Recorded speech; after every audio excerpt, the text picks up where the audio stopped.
Welcome back to our channel. छोटे छोटे वाक्यों से इंग्लिश बोलना सीखें। अगर आप इंग्लिश सीखना चाहते हैं तो रोज़ प्रैक्टिस करें। फर्स्ट सेंटेंस है हमारा, मैं दूसरों से बात करता हूँ।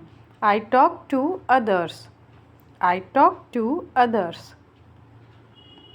नंबर 2 और हमारा अगला वाक्य है, मैंने बहुत सी बातें सीखी। I learn many things. I learn many things. Number 3 और हमारा अगला वाक्य है, उन्होंने पुस्तक लिखवाई। He got the book written. He got the book written. जब हम काम खुद न करके किसी और से करवाते हैं तब हम गेट का यूज करते हैं। नंबर 4 और हमारा अगला वाक्य है, पंखा मेरे ऊपर है। The fan is over me. The fan is over me. Number 5, पंखा मेरे ऊपर है। हिंदी में दोनों सेम दिखते हैं पर इंग्लिश में हम यहाँ पर अबव लिखेंगे। द फैन इज़ अबव मी। जब आप पंखे के नीचे हैं तब आप ओवर का यूज़ करेंगे और जब आप पंखा ऊपर है और आप थोड़ा साइड हो गए हैं तब आप अबव का यूज़ करेंगे। नंबर 6, कहाँ जाना है। Where to go. Where to go. Number 7, मैं काम करवाता हूँ। जब आप कोई काम खुद ना करके किसी और से करवाते हैं तब आप गेट का यूज करेंगे। I get the work done और वर्ब की थर्ड फॉर्म लिखेंगे। I get the work done. Number 8 और हमारा अगला वाक्य है, मैं काम करता हूँ। जब आप काम खुद करते हैं तब आप सिर्फ आई वर्क लिखते हैं, लेकिन जब आप किसी और से काम करवाते हैं तब आप लिखते हैं I get the work done.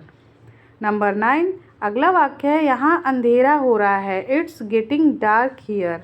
It's getting dark here. Number 10 और हमारा अगला वाक्य है, मुझे एक कार मिली है। मुझे एक कार मिली है। I have got a car. I have got a car. Number 11 और हमारा अगला वाक्य है, मुझे सर्दी हुई है। मुझे सर्दी हुई है। I have got a cold. I have got a cold. Number 12 और हमारा अगला वाक्य है, मेरे सिर में दर्द है। मेरे सिर में दर्द है। I have got a headache. I have got a headache. अगर आप छोटे छोटे वाक्यों से रोज़ प्रैक्टिस करेंगे तब आप जल्दी इंग्लिश बोलना सीख जाएंगे। नंबर 13 और हमारा अगला वाक्य है, खाना खाकर चले जाना। कहने का मतलब है कि खाना खाने के बाद चले जाना। Go after eating food.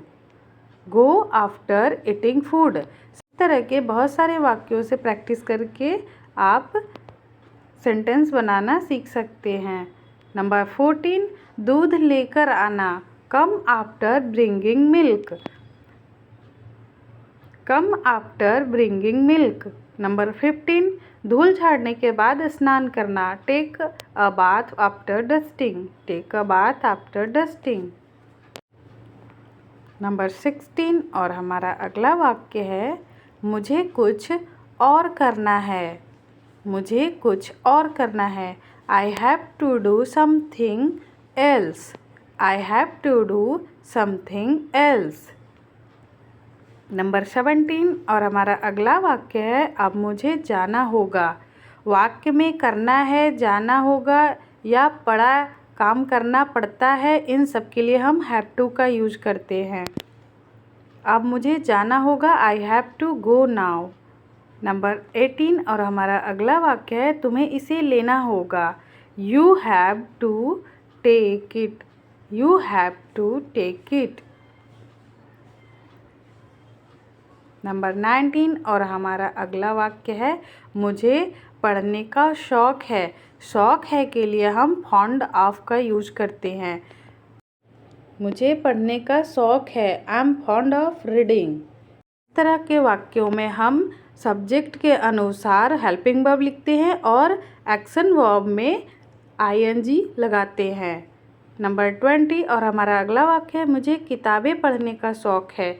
I am fond of reading books. I am fond of reading books. Number 21 और हमारा अगला वाक्य है, उसे खाना पकाने का शौक है। She is fond of cooking. She is fond of cooking. Number 22 और हमारा अगला वाक्य है, मुझे आपसे क्षमा मांगनी है। मुझे आपसे क्षमा मांगनी है। I want to apologise. I want to apologise. Number 23 और हमारा अगला वाक्य है, मैं टीवी देखना चाहता हूँ। जब भी वाक्य में चाहना या इच्छा जाहिर करते हैं तब हम वॉन्ट टू का यूज करते हैं। मैं टीवी देखना चाहता हूँ। I want to watch TV. Number 24 और हमारा अगला वाक्य है, वह सोना चाहता है। He wants to sleep. He wants to sleep. Subject के अनुसार हम वॉन्ट टू के साथ चेंजेस करते हैं। नंबर 25 और हमारा अगला वाक्य है, मुझे अब तुम्हारी ज़रूरत नहीं है। इस सेंटेंस को हम नो लॉन्गर के हेल्प से बनाएंगे। I know longer need you. Need means होता है ज़रूरत। नंबर 26 और हमारा अगला वाक्य है, अब आपको इसकी आवश्यकता नहीं है। मतलब अब आपको इसकी ज़रूरत नहीं है। You know longer need it. You know longer need it. Number 27 और हमारा अगला वाक्य है, वह अब यहाँ नहीं रहता। He no longer lives here. He no longer lives here. कोई आपको कितना भी सेंटेंस बता दे, जब तक आप खुद प्रैक्टिस नहीं करेंगे तब तक आप इंग्लिश नहीं सीख सकते। कोई भी चीज़ नहीं सीख सकते। नंबर 28 और अगला वाक्य है, मैं घर पहुँचने वाला हूँ। I am about to reach home. जब हिंदी के वाक्य में वाला है, वाली ही है आए तो हम उसके लिए अबाउट टू का यूज करते हैं। नंबर 29 और अगला वाक्य है, मैं तुम्हें बताने वाला हूँ। I am about to tell you. I am about to tell you.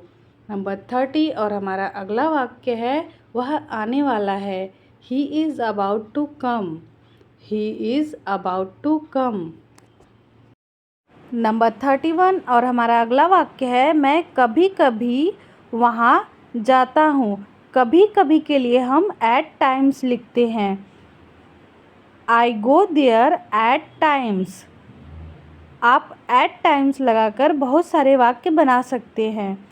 Number 32 और हमारा अगला वाक्य है, मैं कभी कभी पिज्ज़ा खाता हूँ। आई ईट पिज्ज़ा एट टाइम्स। आप सिर्फ एट टाइम्स याद करेंगे और जैसे वाक्य बनाते हैं वाक्य ऐसे ही बनाएंगे। नंबर 33 और हमारा अगला वाक्य है, वे कभी कभी पिज्ज़ा खाते हैं। दे ईट पिज्ज़ा एट टाइम्स। दे ईट पिज्ज़ा एट टाइम्स। हर स्लाइड में अलग अलग तरह के सेंटेंसेस बनाए गए हैं और आप इस तरह से प्रैक्टिस करके इंग्लिश बोलना सीख सकते हैं। नंबर 34 और हमारा अगला वाक्य है, वह एक पेंसिल ढूंढ रहा है। ढूंढना के लिए हम लुकिंग फॉर का यूज करते हैं। He is looking for a pencil. आप लिखेंगे लुकिंग फॉर अ। बाकी सेंटेंस आप जैसे बनाते हैं वैसे ही बनाएंगे। नंबर 35 और हमारा अगला वाक्य है, वह एक कार की तलाश में है। He is looking for a car. Number 36 और हमारा अगला वाक्य है, मैं अब नौकरी की तलाश में हूँ। I am looking for a job now. मैं अब नौकरी की तलाश में हूँ मीन्स नौकरी ढूंढ रहा हूँ।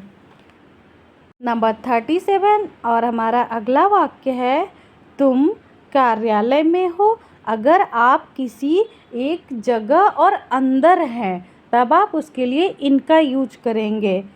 क्या तुम कार्यालय में हो? Are you in the office? Are you in the office? Are you in the office? Office का ओ वॉवल है इसलिए हम यहाँ पर द को दी पढ़ते हैं। नंबर 38 और हमारा अगला वाक्य है, क्या वह कार में है? Is he in the car? Number 39 और हमारा अगला वाक्य है, मैं अभी कमरे में हूँ। I M in the room right now. I am in the room right now. Number 40 और हमारा अगला वाक्य है, कोई ज़रूरत नहीं है वहाँ जाने की।